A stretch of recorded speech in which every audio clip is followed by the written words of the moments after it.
దేవుని నామానికి మహిమ కలిగిన గాక. వాక్యం చదువుకుందామా? యోహాను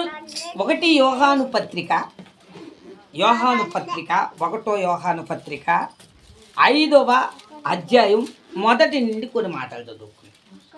యేసు క్రీస్తు ఉన్నాడని నమ్ము ప్రతివాడును దేవుని మూలముగా పుట్టి ఉన్నాడు. ఏంటంట? యేసుక్రీస్తు ఉన్నాడని నమ్మువాడు ఏ మూలంగా ఉన్నాడు? పుట్టి దేవుని మూలంగా. బాగా గమనించాలి. పుట్టి ఉన్నాడు.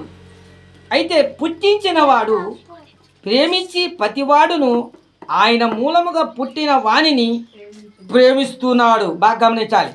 మనము దేవుని ప్రేమించుచు ఆయన ఆజ్ఞలను నెరవేర్చిన వారమైతిమా దేవుని పిల్లలను ప్రేమించుచున్నామని దాని వలనే ఎరుగుదము.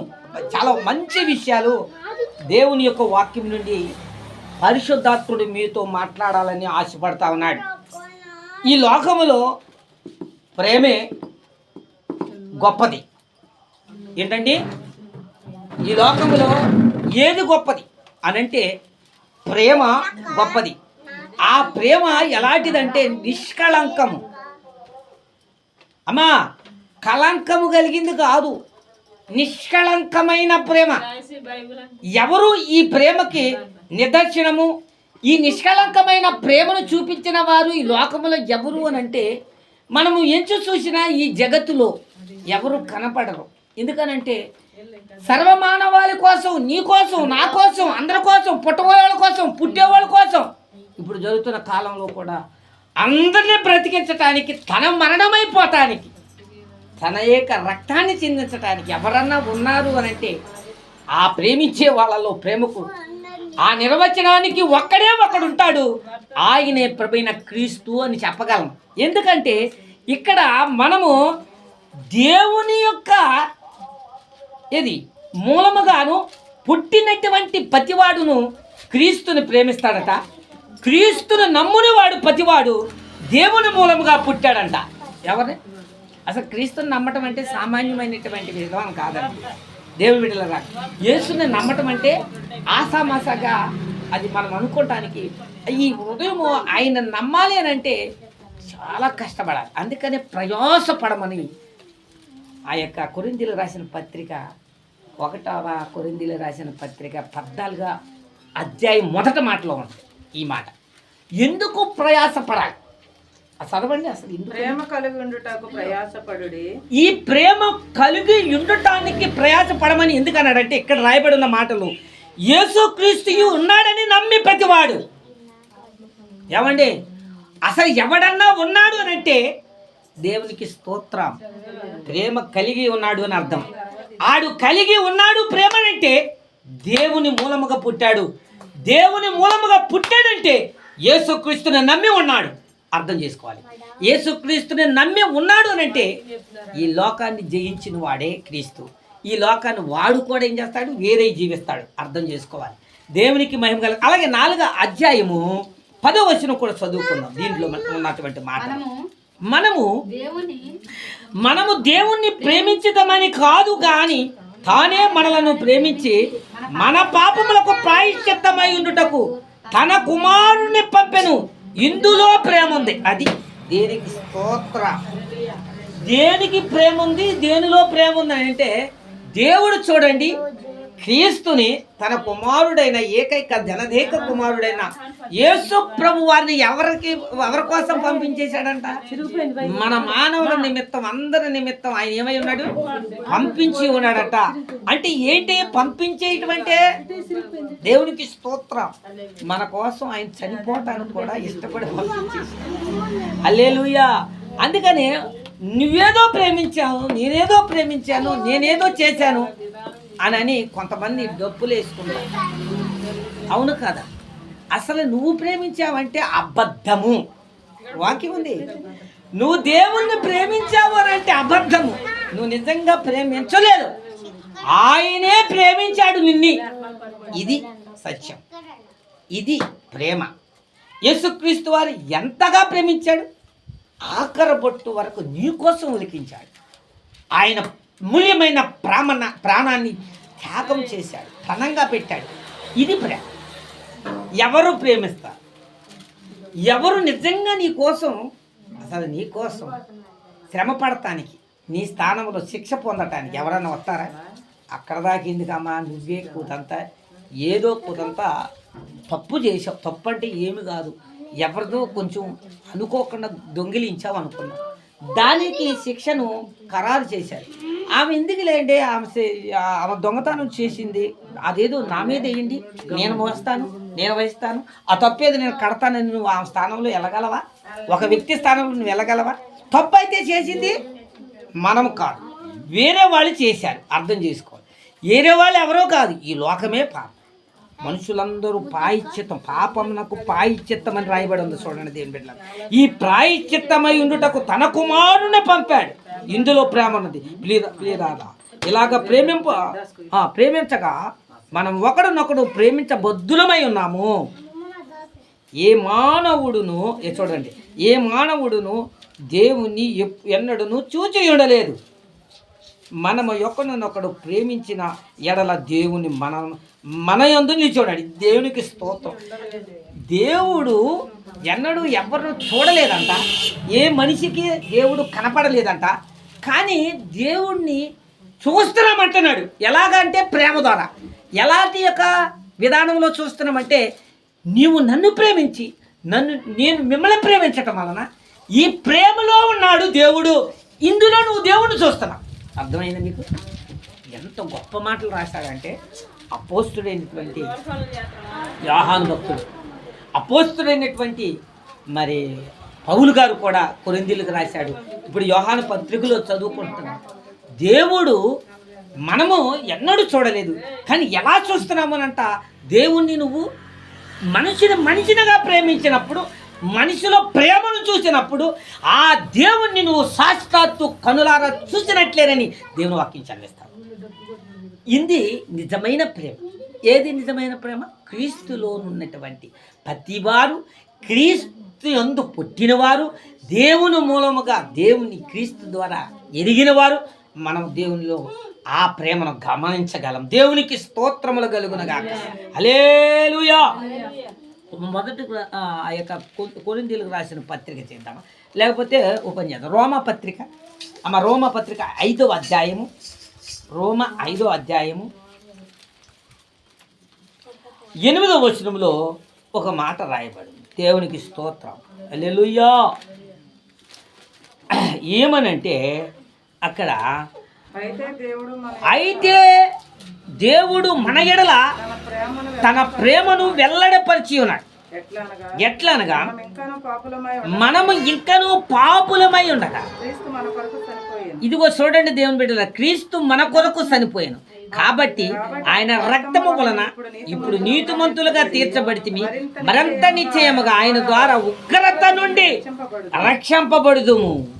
ఏలయనగా శత్రువులమై మనం ఉండగా కుమారుడు మరణము ద్వారా మనము దేవునితో సమాధాన పరచబడిన వారమైన జీవించుట చేతే మరి నిశ్చయముగా రక్షించబడితిమి. ఏ రకంగా అని అంటే, ఇది దేవుని మన ఎడల తన యొక్క ప్రేమను వెల్లడపరిచాడు. ఏ రకమైన ప్రేమ? దేవునికి స్తోత్రం. దేవుడు ప్రేమను వెల్లడపరిచాడు అంటున్నాడు. ఆ ప్రేమను ఎలా రీతిగా మనం చూడగలము? క్రీస్తు ద్వారా. అక్కడ రాయబడి ఉంది ఏంటి? దేవుని ప్రేమ క్రీస్తు.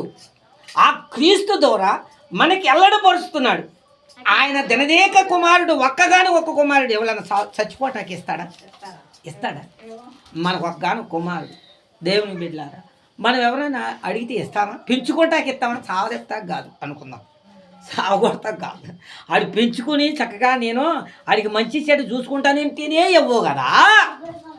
ఈయనట్లా కాదు, తెలుసు, దేవుడికి అంతా తెలుసు. నా కుమారుని కానీ నేను పంపిస్తే, చెప్పాను కదా, చాలా ఉపమానాలు చెప్పాను. నేను గుర్తికి ఇచ్చాను ఎవరికి, కాపులకి. వాళ్ళు పండించుకుని కొంత వాళ్ళు తిని కొంత నాకెమ్మని నేను కొంత పొలాన్ని వాళ్ళకి ఆశిస్తే ఏం చేశారు? వాళ్ళే స్వాధీనం చేసుకుని వాళ్ళే తినేసి ఈ యొక్క బాటసారులో లేకపోతే సేవకులను పంపిస్తే కొట్టి చంపి ఇలాగ హింసలు చేసినటువంటి విధానాన్ని ఇదే మరి దేవుడు చాలా ఎంత గొప్ప ప్రేమ కలిగిన వాడు, ఎంత ప్రేమ స్వరూపం. దేవుని ప్రేమిస్తున్నాడు అంటే దేవుని ప్రేమ ఎలాగా ఎల్లడై ఉన్నదంటే ఆయన మన కోసము తన కుమారుని ఇచ్చేయటమే ప్రేమ అంట. ప్రేమ అనేది కొంచెం మీకు అర్థం కావాలంటే కొంచెం దీనిని మనసు పెడితేనే కానీ మీకు అర్థమవుతుంది ఈ వాక్యం. ఏంటి ప్రేమ అంటున్నారు, ఏంటి దోమ అంటున్నాడు మా పాస్టర్ గారు అని అనుకుంటున్నారు. కానీ దేవుని బిడ్డలారా, మనం ఎన్నడూ దేవుని చూడలేదు. ఒకరినొకరు ప్రేమించడం దానిలో ఆ ప్రేమలో దేవుడు మనకు కనపడుతున్నాడని ఒక గొప్ప సత్యాన్ని వెల్లడపరిచింది దేవుని యొక్క వాక్యం. మనం నిజంగా దేవుని చూడాలంటే చచ్చి ఉంటాం, ఆయన చూడలేదు. ఆయన కోటి సూర్య కాంతుల యొక్క ఎలా ఉన్నాడు, తేజోన్నతమైనటువంటి కాంతి స్వరూపుడు. మనం చూడంగానే చచ్చి మసి అయిపోతాం. కానీ ఆయన్ని చూడటానికి మనకి ఒక చిన్న ఆజ్ఞ ఏమీ లేదు, అదే ప్రేమ. ప్రేమించాలండి. ఆయన ఏం చెప్తాడు అంటే ఆజ్ఞలు 10 ఆజ్ఞలలో కూడా ఆయన మొట్టమొదటి ఆజ్ఞ కూడా ఏముందంటే నీ పూర్ణ వివేకముతోను, పూర్ణ మనస్సుతోను, పూర్ణ జ్ఞానముతోను, పూర్ణ ఆత్మతోను నీ దేవుడైన యెహోవాని నువ్వు ప్రేమించాలి. ఇది నిజమైనది. ఆ ప్రేమ అనేది నీలో ఉండటం వలన, ఆ ప్రేమ అనేది నువ్వు కలిగి ఉండటం వలన దేవుణ్ణి కలిగి ఉన్నావు, దేవుణ్ణి నువ్వు ఎదటి వ్యక్తికి చూపిస్తున్నావు. అర్థమైందా నీకు? దేవుడు నీలో ఉన్నాడు అన్నటానికి ఎదట మనిషికి నీలో ఏముండాలట? ప్రేమ. ప్రేమ ఉంటే ఎదట మనిషి ఖచ్చితంగా దేవుణ్ణి గుర్తిస్తాడట. ఆ ప్రేమ ఏ ప్రేమ? లోకపరమైన శరీర వాంఛలు తీర్చుకునే ప్రేమ కాదు దేవుని బిడ్డలారా. పరిశుద్ధుడైన యేసుక్రీస్తుని విశ్వసించిన ప్రేమ. ఎవరు ఈయనంటే ఈ లోకానికి సరాసరి జగతికి సృష్టి కారణ సంభూతుడైన యేసు ప్రభువారు. ఆయనే నీలో ఉంటాడు. దేవునికి మహిమ. అది ప్రేమ వల్ల సాధ్యం. నీవు ప్రేమించడాన్ని బట్టి ఆయన నీ హృదయంతరంగంలో ప్రభువా ప్రభువా ప్రభువా అంటారట. ప్రభువా ప్రభువా అన్నవాడల్లా పరలోక రాజ్యం వెళ్ళడంట. తను ప్రేమించి ప్రేమను అనుసరించి నడిచి ప్రేమకు తగ్గ క్రియలు చేయగలగాలట. దేవునికి మహిమ కలుగును కాదు. ఆ పనులు చేయగలిగిన వాడు అంటే దేవుడు యొక్క ఆజ్ఞలు నెరవేర్చిన వాడే నిజమైనటువంటి ఆ పరలోకానికి వారసుడని కూడా రాయబడింది. దేవునికి స్తోత్రం. హల్లెలూయా. ఇప్పుడు దేవుని యందు మనము ప్రేమించాలి అని అంటే మనం ఇంకా దేవుని యొక్క ఆ కుమారుని యొక్క ఆయన క్రీస్తుని చూడండి. యోహాను రాసినటువంటి సువార్త 21వ అధ్యాయము. యోహాను సువార్త 21వ అధ్యాయం 16వ వచనంలో ఏముందో చూద్దాం. ఏమనుందో చూద్దాం. దేవునికి స్తోత్రం. మరలా ఆయన యోహాను కుమారుడైన సీమోను అడుగుతున్నాడు, ప్రేమించుచున్నావా అని రెండవసారి అతనిని అడుగగా అతడు అవును ప్రభువా, నేను నిన్ను ప్రేమించుచున్నానని నీవే ఎరుగుదు అని ఆయనతో చెప్పాను. ఆయన నా గొర్రెలను కాయమని చెప్పాను. గొర్రెలను కాయమన్నాడు. మూడవసారి ఆయన యోహాను కుమారుడు అయిన సీమోను నన్ను ప్రేమించుతున్నావా అని అతన్ని అడిగాను. నన్ను ప్రేమించుతున్నావా అని మూడవసారి నన్ను అడిగినందుకు పేతురు వ్యసనపడి ప్రభువా, నీవు సమస్తమై ఎరిగినవాడివయ్యా, నిన్ను ప్రేమించుతున్నానని నీవే ఎరుగుదువని ఆయనతో చెప్పినప్పుడు నా గొర్రెలను కాయవలని చెప్ప. మూడోసారి ఆయనని నీవే నడుము కట్టుకొని నీకు ఇష్టమైన చోటుకు వెళ్ళుచుంటివి. నీవు ముసలివాడు అయినప్పుడు నీ చేతులు నీవు సాసుదు, వేరొకడు నీ నడుము కట్టి నీకు ఇష్టము కాదు. దేవునికి మహిమ కలుగును గాక. హల్లెలూయా. ఇప్పుడు దేవుని దగ్గరికి వచ్చాం. దేవుని బిడ్డలారా, దేవుని యొక్క సమూహంలో, దేవుని సాన్నిధ్యంలో, ఈ మందిరంలో కూర్చున్న ప్రతి వారికి దేవుడు అడుగుతున్న మాట ఏంటంటే నేను నిన్ను ప్రేమించాను. అది వాస్తవం. ఎందుకంటే నీకోసం నేను చేసిన త్యాగం చూసావో లేదో, నేను చేసినటువంటి యాగం చూసావో లేదో. ఏమంటే ఆలోచన చేస్తే ఈ శరీర దేహమంతా కూడా కొరడాలతోనూ కొట్టబడి, నాగల చాలబడి దున్నబడి రక్తముద్దగా మారిపోయి అర్థం చేసి ఆఖరి బొట్టు వరకు శరీరంలో ఉన్న రక్తాన్ని ఒలికించి అమూల్యమైన తన ప్రాణాన్ని మీకోసం దారబోసాను, ప్రాణం పెట్టేశాను అన్నాడు. ఇది ప్రేమ అని చెప్పాడు. ఇప్పుడు నిన్ను నేను అడుగుతాను అని ఒక సందేహంతో ఒక మాట అడిగాడు. ఆయనతో ఉన్న శిష్యుడైన పేతురుని అడిగాడు. ఇక్కడ ఏమని, సిమోన పేతురా, నీవు నన్ను ప్రేమిస్తున్నావా అని అడిగాడు. అసలు నిజానికి అయితే ఈ పేతురికి ఏమీ తెలియదు. పేతురికి ఆయన ఎవరో తెలియదు. ఆయనతో ఉన్నాడు ఒక గురువుగాను, ఈయన ఒక శిష్యుడుగాను. ఏదో అద్భుతాలు చేస్తున్నాడు, మహత్యాలు చేస్తున్నాడు, ఆన్లైన్లో కళ్ళు బాగు చేస్తున్నాడు, కుంటోళ్ళని నడిపిస్తున్నాడు, చచ్చినోళ్ళని బతికేస్తున్నాడు. ఇదేదో ఒక వ్యక్తి ఒక అనుకుంటున్నాడు, కానీ ఆయన గురించినటువంటి లోతైనటువంటి ఒక సత్యాన్ని ఇంకా సిమోనికి తెలియదండి. అంతగా ప్రేమలో పాతుకుపోయి లేడు. అందుకనే ఏమయ్యా సిమోను, నువ్వు నన్ను ఏమనుకుంటున్నావు, అసలు ఏమనుకుంటున్నారు జనం, నువ్వేమనుకుంటున్నావు? జనం ఏమనుకుంటున్నారంటే తెలిసిపోయింది. వడ్లవాని కుమారుడు ఏసేపు మరియముల కుమారుడు, ఇతను ఒక సామాన్యుడైనటువంటి వాడు అని అందరూ చెప్పుకుంటున్నారు. అది వాస్తవం. సరే, నువ్వు ఈ విషయాలన్నీ చూస్తున్నావు కాబట్టి, నాతో ఉన్నావు కాబట్టి, నేను ఎవరినో నీకు ఏమై ఉన్నాను, అసలు ఈ ఉద్దేశంలో ఏమై ఉన్నాను, అసలు నువ్వు నన్ను ఏమనుకుంటున్నావో ఒక్క మాట నిన్ను నేను అడుగుతాను, నువ్వు నాకు సమాధానం చెప్పు. అసలు నువ్వు నన్ను ప్రేమిస్తున్నావా అన్నాడు. అయ్య బాబు, ఇదేంటండి అంత మాట అన్నారా? నేను ప్రేమించకపోవటం ఏంటి? నేను ప్రేమిస్తున్నానయ్యా అన్నాడు. నిజంగా ప్రేమిస్తున్నావా మరలా అడుగుతున్నాడు. ఆయన తెలుసు, దేవుడి నీ అంతే ఏం తెలుసు, నీ హృదయంతో లోతు తెలుసు, ఆలోచన తెలుసు, తలంపులు తెలుసు. నీ ఉద్దేశంలో నీవు మా తలంపు పుట్టక మునుపు ఆ తలంపు ముందు ఆయన ఎరిగి ఉన్నాడు అని రాయబడింది. నీకు తలంపు పుట్టక మునిపే నీ తలంపు ఆయన ఎరిగి ఉన్నాడట. అంతటి గొప్ప జ్ఞానవంతుడు, సర్వజ్ఞుడు అయినటువంటి దేవుడు ఇప్పుడు ఈ మధ్యాహ్న కాల సమయంలో సంఘాన్ని అడుగుతున్నాడు. ఏమని, మీరు నన్ను ప్రేమిస్తున్నారా అని అడిగాడు. మీ సమాధానం ఏమై ఉంది? సిమోన్ అంటున్నాడు, పేతురు అంటున్నాడు, అయ్యా సర్వం విరిగిన వాడు, నీకన్నీ తెలిసిన ఆయన, నేను ప్రేమిస్తున్నాను అంటే కిందన్నాడు, ఇది ఈయన నీకు వచ్చినటువంటి ఆలోచన తలంపు కాదయ్యా, అంతేనా? నా దేవుడే నీకు బయలుపరిస్తేనే తప్ప నువ్వు నన్ను ప్రేమించగలిగావంటాడు. ఇంకోసారి ఇంకో రకంగా మాట్లాడతాడు. ఏమని మాట్లాడతాడంటే, దేవునికి స్తోత్రం, నన్ను ఏమనుకుంటున్నావు, నన్ను ఏ రకంగా నువ్వు ఆలోచన చేస్తున్నావు అని అంటే, నువ్వు సర్వోన్నతుడైన దేవుని కుమారుడు అంటాడు. అవునా? అది కూడా సామాన్యంగా నువ్వు అనాలోచనతో నువ్వు అన్న మాట కాదు, నా దేవుడే ఆ జ్ఞానం నీకు ఇస్తేనే నువ్వు అన్నావు అని అంటాడు. దేవునికి మహిమ కలుగును గాక. ఇప్పుడు నీకు నాకు అందరికీ వేసేటువంటి ప్రశ్న ఏంటంటే దేవుణ్ణి ఏమనుకుంటున్నావు? ఏంటో వస్తున్నావు వెళ్తున్నావు, ఏదో వాక్యం చెప్తే వింటున్నావు, నా టయాన్ని నేను ముగించుకుంటున్నాను, ఇంతటితో సరిపెట్టేసుకుంటున్నావా? లేకపోతే ఆ దేవాది దేవుడైన యేసుక్రీస్తు వారు ఆ ఉన్నతమైనటువంటి ఆ రాజ్యానికి, ఏదో రాజ్యము, ఆ పరిశుద్ధుల యొక్క రాజ్యము, పరలోక రాజ్యానికి నీవు నేను అందరం నిజంగా చేరతామా అనే ఆలోచనతో, ఆ జ్ఞానంతో ఇక్కడికి వచ్చామా, లేకపోతే కాలాన్ని అప్పచెప్పి కాలయాపన చేస్తా అన్నావా?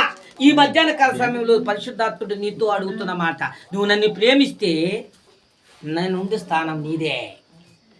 నేను నీతో నేను ప్రేమలో ఉన్నాము కాబట్టి ప్రేమలో మైకమై ఉన్నాము కాబట్టి ఇప్పుడు నేనుండేటువంటి రాజ్యం ఏదో ఉందో ఆ ప్రదేశంలో నీవు ఉండటానికి హక్కుదారుడు. రైట్? ప్రేమ అంత గొప్పదంటే ప్రేమను మించినది లోకములో లేదు అని దేవుడే సాక్ష్యం ఇచ్చాడు. మొదటి కొరింథీయులకు రాసిన పత్రిక తీద్దాం, దానికి ఉన్న క్వాలిటీస్ ఏంటో చూద్దాం. దేవునికి మహిమ కలుగునుగా. దానికి ఉన్నటువంటి క్వాలిటీస్ ఏంటో చూద్దాం. 13వ అధ్యాయం అమ్మా, 13వ అధ్యాయం 1 కొరింథీయులకు రాసిన పత్రిక 13వ అధ్యాయం అమ్మా, చదువు. ఏమండి? అమ్మా మనుషుల భాషలతోను దేవదూతల భాషలతోను నేను మాట్లాడినను ప్రేమ లేని వాడనైతే మోగడ కంచెను గణగణమగాడు తాళమనయుందును. అబ్బా ప్రవచించు కృపావరములను కలిగి మర్మములన్నీ కూడా జ్ఞానమంతయు కూడా ఎదిగిన వాడనై కొండలను పెగలింపగల పరిపూర్ణమైన విశ్వాసము గలవాడనైనా ప్రేమ లేని వాడనైతే నేను వ్యర్థుడను. ఏమని ఈ 2 మాటలు వివరించిన తర్వాత కిందకి వెళ్దాం. ఈ లోకములో నీవు నేను ప్రేమ లేకుండా చాలా కార్యాలు చేయవచ్చు. ప్రేమ లేకుండా చమత్కారాలు చేయవచ్చు, జిమ్మిక్కులు చేయవచ్చు, ఉన్నాయి మంత్రాలు తంత్రాలు ఇవన్నీ చేయవచ్చు, మ్యాజిక్లు చేయవచ్చు, మనుషులను మోసపరిచేటువంటి క్రియలు చేయవచ్చు. ఏమి చేసినా దేవుని బిడ్డలారా, ఏమి చేసినా దేవునికి స్తోత్రం. ఇవన్నీ కూడా వ్యర్థమే, దేనికి ఉపయోగం లేవు. అయితే ఇంకో మాట ఏమంటున్నాడంటే దేవుణ్ణి నమ్మి దేవుళ్ళలోకి వచ్చి పరిపూర్ణమైన ప్రేమ లేని వాడిని మనం ఏవో కార్యాలు చేస్తున్నామట. ఏంటంటే దేవదూతల భాషలతోను కిసబిస మాట్లాడతారు కదా. మీరు చూశారా? దేవుని వాక్యం నుండి దేవుని సన్నిధులు కొన్ని సంఘాల్లో కొన్ని కోటాల్లో చూస్తాము. దేవునికి వాళ్ళు భాషలతో మాట్లాడతారు. ఇక్కడ మంచి మంచి భాషలతో మాట్లాడి బయటికి వెళ్ళి వన్నక్కరాలు మాట్లాడుతూ ఉంటారు. వన్నక్కరాలు తెలుసా? వన్నక్కరాలు అంటే దేవునికి స్తోత్రం. వంకర టింకర మాటలు మాట్లాడతారు. ఇక్కడ మాత్రానికి చాలా ఇక్కడ నుండి దాటిన తర్వాత మాటలు మారిపోతాయి ఇవి అన్నమాట. సరే, భాషలు మరి దేవదూతలు మాట్లాడేటువంటి భాషలతో మాట్లాడినా కానీ మరి నాలో ప్రేమ లేకపోతే బిర్దుడిని అని అన్నాడు. ఇంకోటి ఏంటంట, దేవుని బట్టి మర్మములు కడిగి ప్రవచనములు, ఈ వాక్యాలు మర్మాలు అన్నీ తెలిసి ఏమండి అన్నీ నాకు అవగాహన అయినా ఒకటి మాత్రం ప్రేమ లేకపోతే ఎందుకు పనిచేయనటువంటి వాడనవుతాను. ఇంకో మాట ఏంటంటే కింద అమ్మా